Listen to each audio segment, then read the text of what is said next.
Hi friends, எல்லோரும் எப்படி இருக்கீங்க? நாங்கள் நல்லாயிருக்கோம். இந்த வீடியோவில் நம்ம என்ன பார்க்க போகிறோன்னா எண்ணெய் கத்திரிக்காய் குழம்பு தான் பார்க்க போகிறோம். வாங்க பார்க்கலாம். மறக்காமல் எங்களோட சேனலை சப்ஸ்கிரைப் பண்ணிக்கோங்க. இப்போ எண்ணெய் கத்திரிக்காய் குழம்பு செய்கிறதுக்காக கத்திரிக்காய் 4 கட் பண்ணி வச்சுருக்கேன். அதை இப்போ நம்ம வணக்கி எடுத்துக்கலாம். ஒரு கடாயில் நல்லெண்ணெய் ஊற்றி அந்த கத்திரிக்காவை போட்டு நல்லா அதுலேயே 90% குக் ஆகிற மாதிரி ஸ்லோ ஃப்ளேம்லேயே நல்லா ஃப்ரை பண்ணி எடுத்துக்கணும். நல்லா ஃப்ரை பண்ணி எடுத்ததுக்கு அப்புறமேட்டுக்கு சின்ன வெங்காயம் உரிச்சிக்கணும். சின்ன வெங்காயம் நான் இன்றைக்கி ரொம்ப பழசாயிடுச்சு. அந்த வெங்காயம் தான் இன்றைக்கி சேர்க்க போகிறேன்.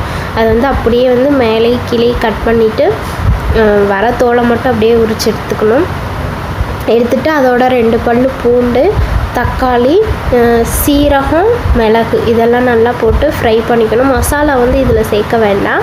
நம்ம வணக்கிறப்ப சேர்த்தா போதும். குழம்பு தாளிச்சு விட்றப்ப சேர்த்தா போதும். இதெல்லாம் நல்லா ஃப்ரை பண்ணிவிட்டு ஆற வச்சு அரைச்சி எடுத்துக்கணும். தக்காளி உங்களுக்கு எவ்வளோ புளிப்பு தேவையோ அந்த அளவுக்கு போட்டுக்கலாம். நான் இன்றைக்கி 2 தக்காளி போட்டிருக்கேன்.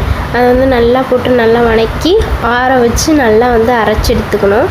அதுக்கப்புறமே ஒரு கடாயில் எண்ணெய் ஊற்றி, ஒரு கடாய் இல்லைன்னா குழம்பு வைக்கிற குண்டாய் எதாக இருந்தாலும் ஓகே, அதில் எண்ணெய் ஊற்றி நல்லெண்ணெய் ஊற்றினோம்னா இந்த குழம்பு டேஸ்ட்டாக இருக்கும். அதனால் நல்லெண்ணெய் ஊற்றிட்டு அதில் கடுகு, வெந்தயம், கருவேப்பிலை இதெல்லாம் நல்லா போட்டு ஃப்ரை பண்ணிவிட்டு அரைச்ச மசாலாவை அதில் ஊற்றி நல்லா ஃப்ரை பண்ணிவிட்டு தேவையான அளவு தண்ணி, புளிக்கரைசல் இதெல்லாம் நல்லா விட்டு தேவையான அளவு குழம்புத்தூள், உப்பு இதெல்லாம் நல்லா போட்டு குழம்பு கொஞ்சம் நல்லா கொதித்ததுக்கு அப்புறமேட்டுக்கு அதில் கத்திரிக்காய் நம்ம ஃப்ரை பண்ணி வச்சுருந்த கத்திரிக்காய் அதில் போட்டு நல்லா இது பண்ணிக்கணும்.